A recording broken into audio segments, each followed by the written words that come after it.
Salut! Alors, comment ça s'est passé pour toi cette résolution de fin d'année? Est-ce que tu en as fait une? Est-ce que tu arrives à la mettre en place? Peut-être que tu n'en l'as pas fait. Ben, cette vidéo est pour ceux et celles qui n'ont pas réussi ces résolutions ou qui ne l'ont pas faites encore. Donc, allons-y! Alors, la PNL peut nous aider à bien réussir nos résolutions, que ce soit de fin d'année ou que ce soit un objectif dans notre vie. Il y a 5 critères de la PNL pour atteindre ces objectifs. Si tu les respectes bien, il y a de fortes chances que tu arrives à les atteindre. Donc d'abord, il faut les formuler positivement, ton objectif. Ensuite, il faut qu'il soit précis et contextualisé. Puis, il faut qu'il soit sur ta responsabilité quand même. Et après, il faut qu'il soit écologique. Et enfin, il faut qu'il soit mesurable et il faut que ça t'inspire. Donc là, on parle du but du but. Qu'est-ce que ça t'apporte d'encore plus important encore? Donc, formuler positivement. Comment on fait pour formuler un objectif positivement? Déjà, on se focalise sur ce qu'on veut et pas sur ce qu'on ne veut pas. Et ensuite, il faut qu'il soit dans l'affirmatif et il faut que tu sois convaincu, quoi. Donc, je veux être organisé et focalisé. Je veux être zen. Je veux faire du sport. Je veux avoir confiance en moi. Ça, ce sont des objectifs qui sont formulés positivement et avec conviction. Il y a quelques questions qui peuvent t'aider. D'abord, quel est ton objectif précisément? Ensuite, si tu ne veux pas, par exemple, je ne veux pas être stressé. Alors, comment tu veux être à la place? Ça va t'aider à le formuler positivement si tu n'arrives pas. Comment est-ce que c'est important pour toi de réaliser cet objectif? Ensuite, qu'est-ce que ça va t'amener d'encore plus important, cet objectif-là? Par exemple, je veux être zen, je veux être détendu. Qu'est-ce que ça va m'amener d'encore plus important? Ah, je vais profiter encore mieux de la vie, je vais être plus heureuse. Voilà. Ensuite, il faut qu'il soit précis et contextualisé pour habituer ton cerveau à voir cet objectif et voir qu'il est possible de l'atteindre. Donc, on va utiliser la visualisation. Là, tu pourras fermer les yeux et te laisser guider par la vidéo si tu veux. Ou sinon, tu peux simplement te remémorer ces questions dans ta tête et puis fermer les yeux et te les repasser. Mais il est vraiment important d'utiliser la visualisation parce qu'encore une fois, le cerveau il ne fait pas la différence entre ce qu'on visualise, on imagine et c'est ce qu'on vit. Donc, le fait de visualiser ton objectif, ça va permettre à ton cerveau de croire que c'est possible. Donc déjà, tu vas imaginer que tu as atteint ton objectif. Imagine bien, tu l'as atteint. Ça y est. Quand souhaites-tu l'atteindre? Est-ce que tu as une date butoir? Est-ce que tu sais combien de temps cela va te prendre? Combien de temps ça s'est passé pour que tu atteignes ton objectif? Et puis, avec qui tu es là, maintenant que tu l'as atteint? Qu'est-ce que tu fais? Où est-ce que tu es?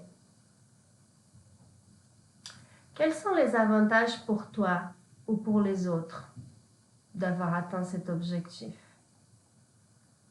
Quelles sont les conséquences positives que tu vois dans ta vie? Maintenant, autour de toi. Comment te sens-tu? Quelles émotions tu ressens maintenant? Quel est ton ressenti dans ton corps? Quelles sensations physiques tu sens? Qu'est-ce que tu es en train de faire? Qu'est-ce que tu dis? Qu'est-ce que tu vois? Qu'est-ce que tu entends? Est-ce qu'il y a des goûts ou des odeurs? Voilà. Maintenant, tu peux ouvrir tes yeux. On va passer sur la partie sous ta responsabilité. Donc, il est important de te focaliser sur les choses qui dépendent de toi exclusivement. Mais c'est aussi important d'identifier les choses, les ressources que tu as déjà en toi. Donc, pour atteindre cet objectif, Est-ce que ça dépend que de toi? Quelle est ta part de responsabilité là-dedans? Quelles ressources tu possèdes déjà en toi? J'en suis sûre que tu en possèdes plein. Fais la liste. Qu'est-ce que tu as besoin de développer en plus? Est-ce qu'il y a des gens autour de toi ou d'autres ressources qui sont à ta disposition, qui pourraient t'aider? Et de quelles ressources as-tu besoin? De quelles ressources externes as-tu besoin?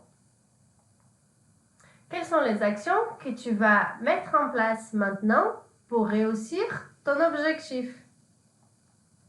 Et qu'est-ce que tu feras en premier?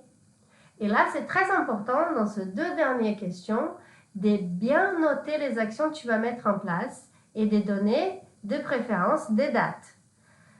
Tu n'as pas besoin de mettre des dates spécifiques, par exemple le 7 janvier 2022, mais ça peut être en mars ou en février ou le premier trimestre, par exemple.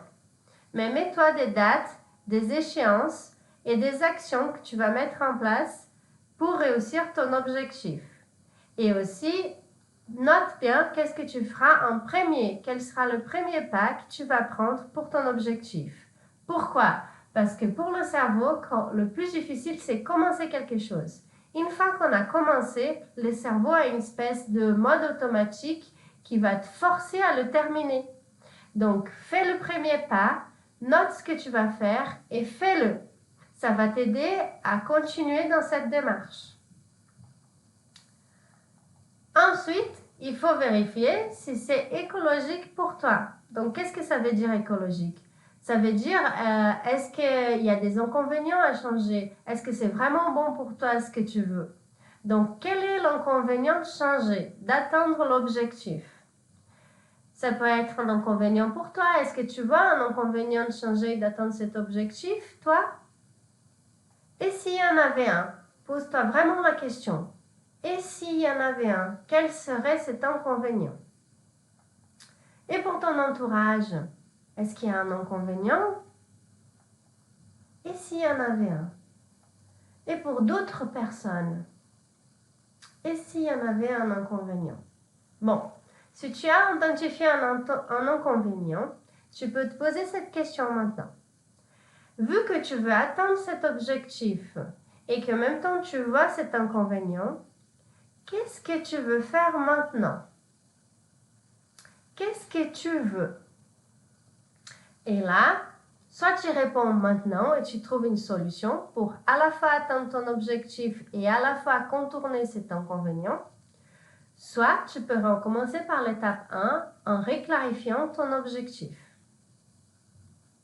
Voilà. La dernière étape, c'est qu'il doit être mesurable et inspirant ton objectif. Donc, ça y est, tu as atteint ton objectif. Comment tu le sauras que tu l'as atteint? Comment peux-tu le mesurer? Quelles sont les conséquences positives pour toi et pour les autres? Et la question la plus importante qui va te donner la motivation, le drive pour réellement travailler pour obtenir cet objectif et pour le réussir, c'est qu'est-ce que ça t'apporte d'encore plus important? Par exemple, dans mon exemple, c'était d'être zen, plus détendu. Qu'est-ce que ça va m'apporter d'encore plus important d'être zen et détendu? Ah ben finalement, je vais profiter encore plus de la vie. Je vais être encore plus heureuse. Et dans ma vie, qu'est-ce que ça va m'apporter? Ben, les gens autour de moi, eux aussi, vont être heureux. On va tous être beaucoup plus heureux, beaucoup plus détendus, beaucoup plus joyeux. C'est merveilleux, non? Donc, qu'est-ce que ça t'apporte d'encore plus important d'atteindre cet objectif pour toi et dans ta vie? Voilà! J'espère que cette vidéo va t'aider dans tes résolutions, mais aussi dans tes objectifs dans la vie. N'hésite pas à la faire passer à tes amis, aux gens que tu penses qui ont besoin. Et je te souhaite une bonne réussite pour tes résolutions de 2022. Si tu veux d'autres conseils pour être bien dans ta vie, tu peux regarder sur mon site bienenvie.fr ou sur mon compte Instagram, Jeune Naturopathe. À plus! Ciao!